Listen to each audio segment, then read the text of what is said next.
Hi everyone.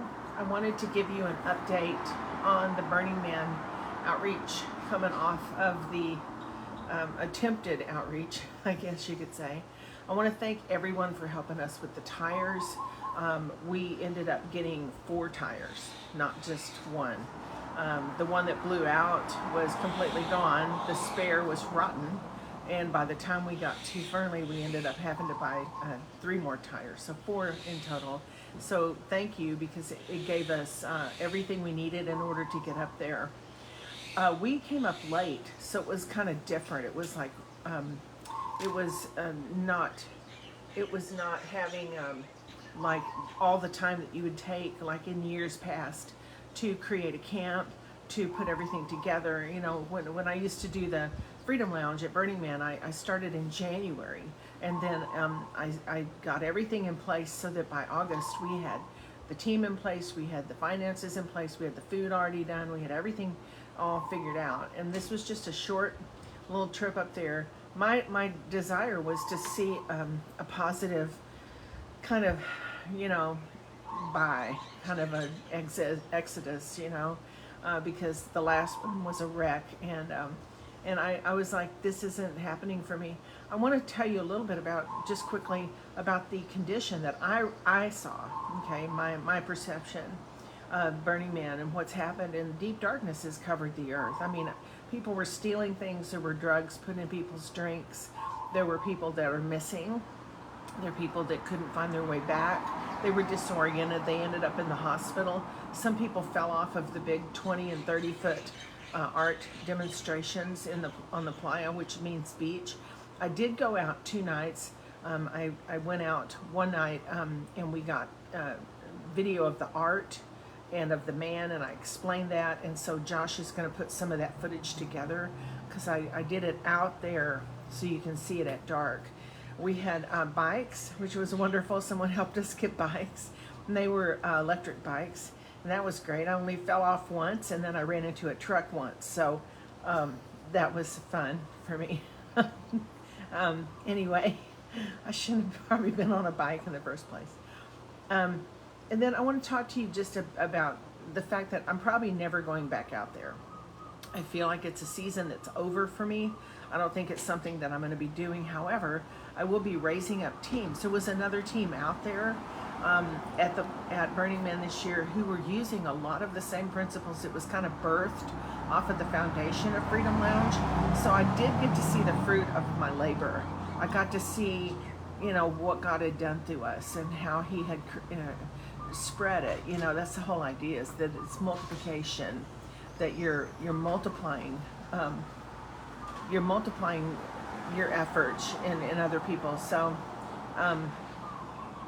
so that was really great. And their camp was full. It had a lot of people in there. People were, you know, having encounters and different things, maybe in a different way, but still, you know, we were reaching them. And so I just feel like it's one of those times, and I think a lot of us are there. Okay, so that's why I'm bringing up transition. We were talking about hallways. Abby and I were talking about hallways. Hallways are transition places. And right now we're in a hallway. We're in a place where we're being transitioned. We're moving from something that we had been doing, that we had our hearts were connected and we really enjoyed what we did. But we're being moved into a new place, and we don't know really what that looks like yet. We know that it's going to be something that the last season prepared us for this season that we're walking into. And so don't be alarmed or shaken. I think I've said this before about, don't freak out if all your friends and different people and stuff like that you've been hanging with are moving on in different directions. It's almost like if you send a firework up in the air and you saw it explode, it takes off in different directions, right? So we just have to move with the cloud. Where's the cloud? Where is God moving now? What is He doing? What is where is He shining His spotlight? What's the focus of what He's trying to get our attention about right now?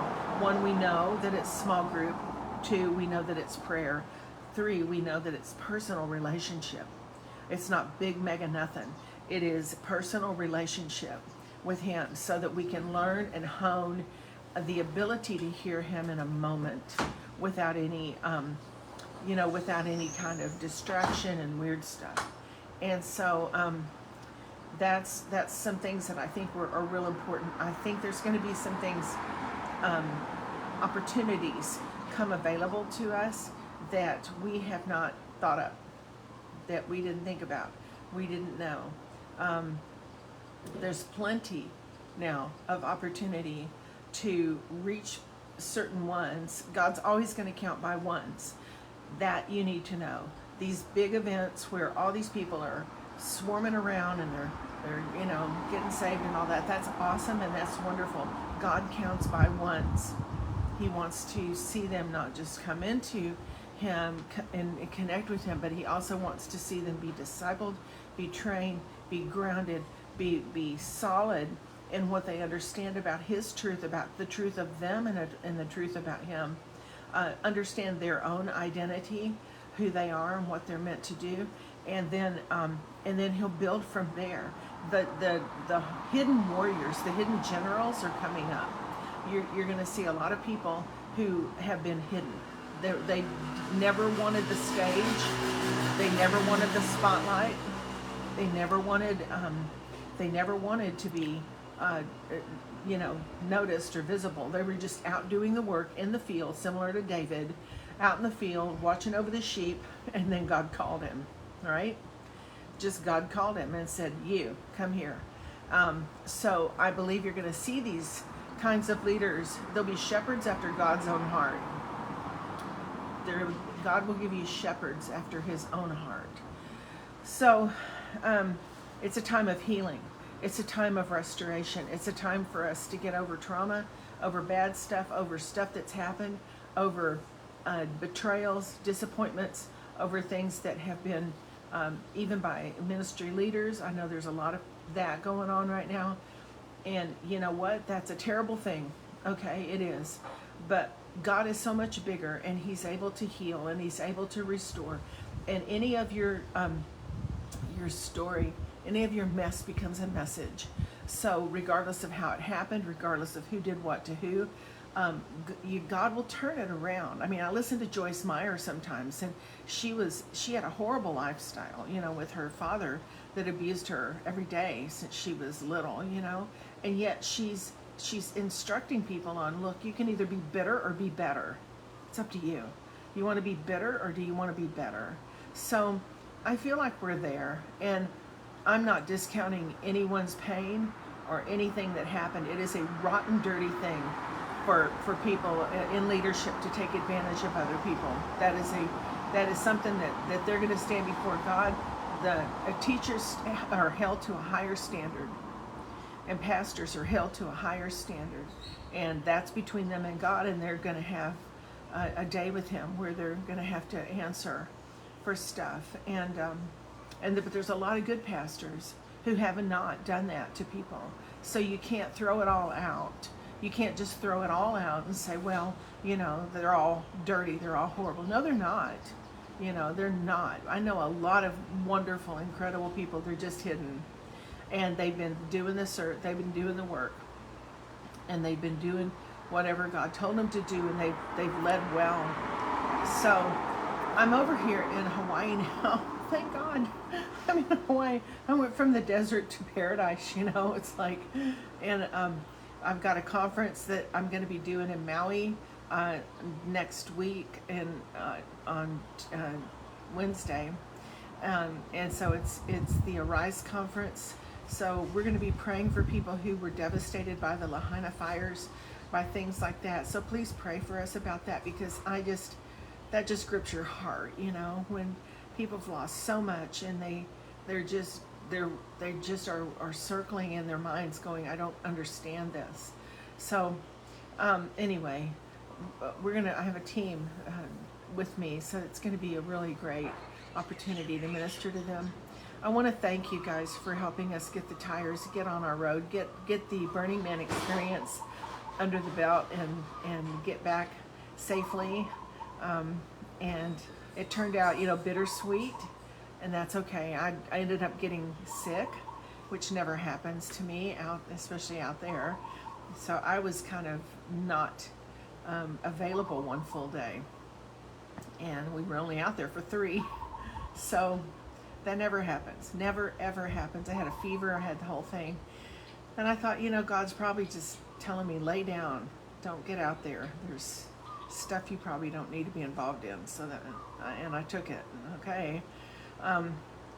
But we do have the outreach coming up in January to the adult convention. We've doubled our booth this year, and so it's in January, and we're going to be raising funds for that because it's $8,400 just for the booth alone. And then we have the house. That's another 6 or 7. We have plane fare. We've got all kinds of things, and at a time.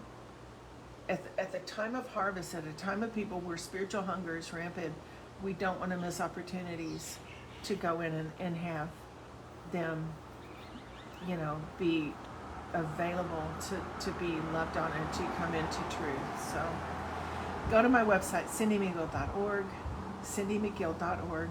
If you haven't gotten Words that Work, please get that book, get Methods to End the Madness and What Your Dreams Are Telling You. I am working on another book. I know I've told you that, and it's like I've had stuff. I feel like I've been in front of a fan with everything coming at me at one time. It keeps, I get one thing wiped off and something else happens, So anyway, I want to encourage you. I want to tell you that God's not finished with us. Our best days are ahead. I understand there's a lot of darkness. There's a lot of babble. There's a lot of junk going on. But we know that God's got us, and He's going to answer our prayers. And we're praying over this election. We're praying over our country. We're praying over people that are. And I even put on one of the memes. I said, if you get involved, you won't get anxious. So get involved and see how God wants to use you. Even if it's a hug, it's a very simple thing to do, and they'll love you for it because they need it. People need to be hugged and told it's okay, it's going to work out, you're going to be all right. I remember somebody said years ago, they said, hey, if you get to a place and you think this is the end and it's not all right, then it's not the end, because it'll be all right in the end. Anyway, go to my website, cindymcgill.org. Again, thank you for your prayer, for your support, for all things that you're doing. I'm battling a bit of a hip injury from falling off the bike. I fell off the bike and into the trailer, and then I ran into a truck. So, I probably shouldn't be on a bike. Anyway, all right. Talk with you soon. God bless you. I'll be in touch. Bye.